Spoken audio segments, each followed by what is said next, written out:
حضرت نوح علیہ السلام نے اپنی قوم سے کہا کہ اپنے رب کے حضور استغفار کیا کرو، انہو کان غفارا۔ اس کا نتیجہ کیا ہے؟ جب تم استغفار کرو گے تو وہ تمہارے گناہ بخش دے گا۔ ایک تو فائدہ اس کا یہ ہوگا، وَيُرْسِلِ السَّمَاءَ عَلَيْكُمْ مِدْرَارًا، آسمان سے موسلادھار بارشیں بھی برسیں گی، وَيُمْدِدْكُمْ بِأَمْوَالٍ وَبَنِينَ، اور اللہ تمہیں استغفار کی برکت سے مالا مال بھی کر دے گا، وَبَنِينَ، اور تمہیں بیٹے بھی عطا کرے گا، وَيَجْعَلْ لَكُمْ جَنَّاتٍ وَيَجْعَلْ لَكُمْ أَنْهَارًا، تمہیں باغ بھی عطا کرے گا اور تمہیں چلتی ہوئی نہریں بھی عطا فرمائے گا۔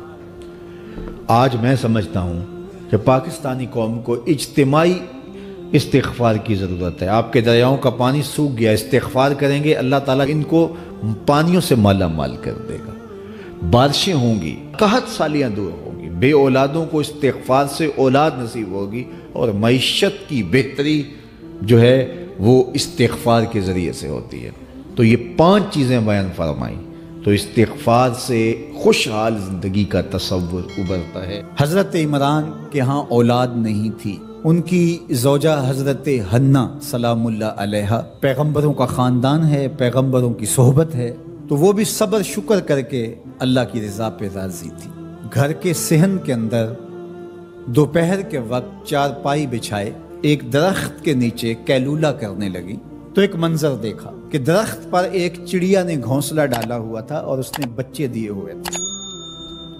وہ کہیں سے اڑ کے جا کے دانا اٹھا کے لاتی اور بچہ چونچ کھولتا اور ماں اس کی چونچ میں دانا ڈال دی۔ چڑیا کے بچے کے ساتھ چڑیا کی محبت کو دیکھا تو حضرت حنہ کا دل چوٹ کھا گیا اور بارگاہ عزدی میں عرض کی، مالک تو نے جانوروں کو بھی بچے دیے ہیں اور وہ ان سے پیار کر رہے ہیں، تیرے دربار میں کیا کمی ہے اگر تو مجھے اولاد عطا کر دے۔ دل چوٹ کھا گیا، دل کی اتھاہ گہرائیوں سے دعا نکلی، عرش تک جا پہنچی۔ اللہ نے حضرت حنہ کو کرم نوازیوں سے مالا مال کر دیا۔ حضرت حنہ نے کہا، اے اللہ جو میرے بطن میں ہے میں تیرے گھر کے لیے اس کو وقف کرتی ہوں۔ جب ولادت کے لمحے آئے تو حضرت حنہ زوجہ عمران نے بیٹی کو جنم دیا تو پریشان ہو گئیں کہ مالک یہ تو بیٹی ہے، میں نے تو اس کو مسجد اقصیٰ کے لیے وقف کیا ہے اور وہاں سارے مرد ہیں، ایک لڑکی جب جوان ہوگی تو اس کو وہاں کیسے چھوڑ سکوں گی، منت میری کیسے پوری ہوگی۔ بہت پریشان ہوئی منت کی تکمیل کا سوچ کے کہ مالک یہ تو بیٹی ہے۔ آواز آئی، پریشان ہونے کی ضرورت نہیں حنہ، جو تو نے بیٹی جنم دی ہے ایسے تو بیٹے بھی نہیں ہوتے۔ اس بیٹی کا نام کیا رکھا گیا؟ مریم سلام اللہ علیہا۔ بیٹی جوان ہو گئی تو منت یاد آئی کہ اب اس کو بیت المقدس میں ہم نے وقف کرنا ہے۔ پریشانی ہوئی کہ اب 300 حجرے ہیں جن میں مرد ہی مرد ہیں، ایک تنہا عورت کیسے وہاں رہے گی؟ تو یہ سوچا کہ کوئی بوڑھا بزرگ ہو جس کی کفالت میں ان کو دیا جائے تو وہ ان کی دیکھ بھال کرے، ضروریات کو پورا کرے۔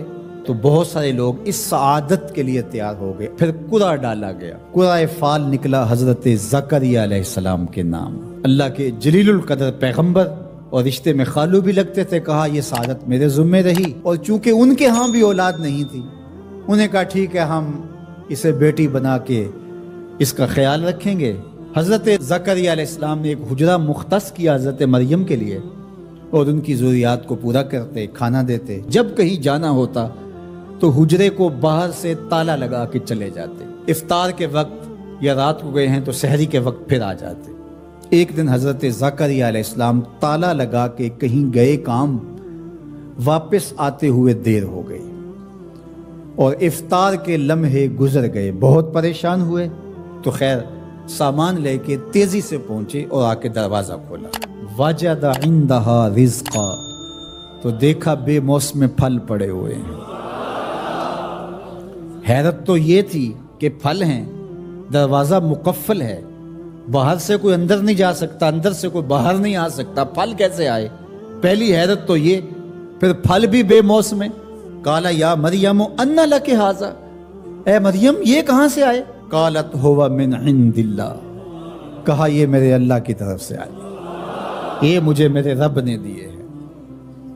ان اللہ یرزق من یشاء بغیر حساب، وہ جس کو چاہتا ہے بغیر حساب کے عطا کرتا ہے، اس کے لیے کوئی مشکل نہیں ہے۔ جو ماں کے پیٹ میں بچے کو رزق دیتا ہے، انڈے میں چوزے کو رزق دیتا ہے، وہ حجرہ مریم میں مریم کو رزق نہیں دے سکتا؟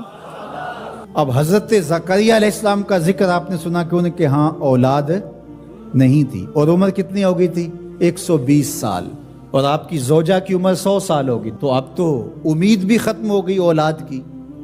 لیکن جب بے موسم پھل دیکھے نا تو اندر چھپی ہوئی امید کی موہوم سی جو چنگاری تھی وہ بھڑک اٹھی، اور حضرت زکریا نے ہاتھ پھیلا لیے۔ ہنالک دعا زکریا رب، مالک جب تو مریم کو بے موسم پھل دے سکتا ہے، میرے شجر عمر پر اولاد کے آنے کا موسم بیت گیا ہے، لیکن مالک کیا تو مجھے بے موسمی اولاد نہیں دے سکتا؟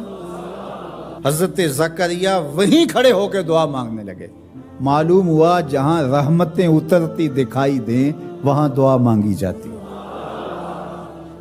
ہم جب اللہ والوں کی قربت میں جا کے اللہ سے دعا مانگتے ہیں تو کچھ لوگ معترض ہوتے ہیں کہ اللہ تو ہر جگہ موجود ہے، یہاں کیوں مانگ رہے ہو؟